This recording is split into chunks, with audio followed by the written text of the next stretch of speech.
नीलाञ्जनसमाभासं रविपुत्रं यमाग्रजं छायामार्तण्डसम्भूतं तं नमामि शनैश्चरम्।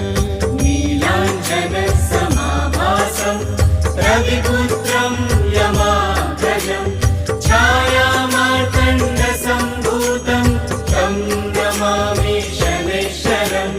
नीलाञ्जनसमाभासं रविपुत्रं यमाग्रजं छायामार्तण्डसम्भूतं तं नमामि शनैश्चरम्।